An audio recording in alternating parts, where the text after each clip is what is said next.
২০২৫ সালের ২৯ নভেম্বর ভেনেজুয়েলার উত্তরের গভীর নীল সমুদ্রে সেই বিকেলটা ছিল অদ্ভুত শান্ত।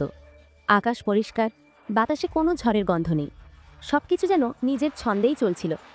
আন্তর্জাতিক আকাশসীমায় ইসরায়েলের দুটি F-6 যুদ্ধবিমান টহল দিচ্ছিল, ঠিক যেমনটা তারা বহুবার করেছে। এই অঞ্চলে শক্তিধর দেশের উপস্থিতি নতুন কিছু নয়, আর ভেনেজুয়েলা সেদিনও ভেবেছিল সবকিছু স্বাভাবিকই আছে। কিন্তু কয়েক মিনিটের মধ্যেই সেই স্বাভাবিকতার উপর বজ্রপাত নেমে এলো। ভেনেজুয়েলার এয়ার কমান্ড সেন্টারের রাডার স্ক্রিনে হঠাৎ এক অজানা সিগন্যাল চোখে পড়ল। প্রথমে মনে হলো হয়তো কোনো গ্লিচ। অপারেটররা ফিল্টার পাল্টালো, জুম বাড়ালো, আবার চেক করলো। কিন্তু যতই স্ক্রিন পরিষ্কার হচ্ছে ততই দেখা যাচ্ছে কিছু যেন ভুল। বস্তুর আকার ঠিক বোঝা যাচ্ছে না, কখনো মনে হচ্ছে ছোট, মুহূর্ত পরে অস্বাভাবিক বড়। এত অদ্ভুত আচরণ সাধারণ কোনো জাহাজের নয়। কয়েক সেকেন্ডের মধ্যেই বুঝে গেল ভেনেজুয়েলার হাই কমান্ড এটা একটা মেটালিক রিফ্লেকশন। আর এই রিফ্লেকশন শুধু এক ধরনের জাহাজই তৈরি করতে পারে, ইসরায়েলের রিসেফ যুদ্ধজাহাজ, যেটা আমেরিকার তৈরি, দাম প্রায় $2.8 বিলিয়ন। এই জাহাজ শান্ত সাগরের উপর দিয়ে হঠাৎ করে হাজির হয় না, কারণ এটি শুধু যুদ্ধের জন্য নয়, শত্রুর প্রতিটি সিগন্যাল, প্রতিটি যোগাযোগ, এমনকি আন্ডার ওয়াটার নড়াচড়া পর্যন্ত চুপচাপ ট্র্যাক করতে পারে। 400 কিলোমিটারের মধ্যে যে কোনো লক্ষ্যবস্তুতে আঘাত হানতে পারে। ব্যালিস্টিক মিসাইল থেকে শুরু করে এয়ার টু এয়ার মিসাইল সবই আছে এর পেটে। সবচেয়ে ভয়ের বিষয় হলো এটি সামরিক কমিউনিকেশন ডিকোড করার ক্ষমতাও রাখে। ভেনেজুয়েলা জানে এমন জাহাজ একা আসে না, আর ঠিক সেই সময় রাডার দেখালো দুটি F-6 যুদ্ধবিমান ভেনেজুয়েলার আকাশসীমার ঠিক কিনারায় চক্কর দিচ্ছে। পুরো ঘটনাটা যে পরিকল্পিত সেটা বোঝার আর কঠিন রইল না। উচ্চ সতর্কতা ঘোষণা করা হলো। নির্দেশ গেল আকাশে 3টিকে তোলার জন্য, 2টি MiG-29 এবং একটি Su-30।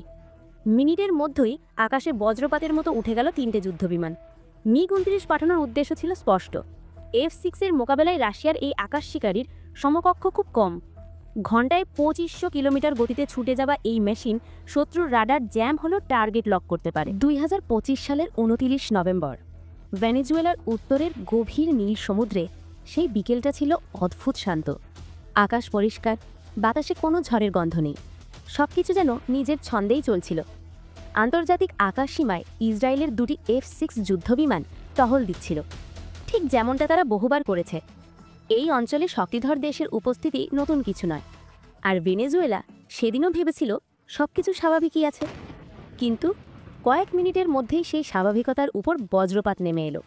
ভেনেজুয়েলার এয়ার কমান্ড সেন্টারের রাডার স্ক্রিনে হঠাৎ এক অজানা সিগন্যাল চোখে পড়ল। প্রথমে মনে হলো হয়তো কোনো গ্লিচ। অপারেটররা ফিল্টার পাল্টালো, জুম বাড়ালো, আবার চেক করলো।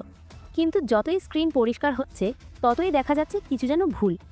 বস্তুর আকার ঠিক বোঝা যাচ্ছে না, কখনো মনে হচ্ছে ছোট, মুহূর্ত পরে অস্বাভাবিক বড়। এত অদ্ভুত আচরণ সাধারণ কোনো জাহাজের নয়। কয়েক সেকেন্ডের মধ্যেই বুঝে গেল ভেনেজুয়েলার হাই কমান্ড এটা একটা মেটালিক রিফ্লেকশন।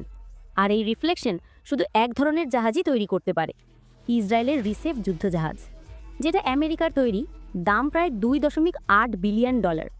এই জাহাজ শান্ত সাগরের উপর দিয়ে হঠাৎ করে হাজির হয় না, কারণ এটি শুধু যুদ্ধের জন্য নয়, শত্রুর প্রতিটি সিগন্যাল, প্রতিটি যোগাযোগ, এমনকি আন্ডার ওয়াটার নড়াচড়া পর্যন্ত চুপচাপ ট্র্যাক করতে পারে।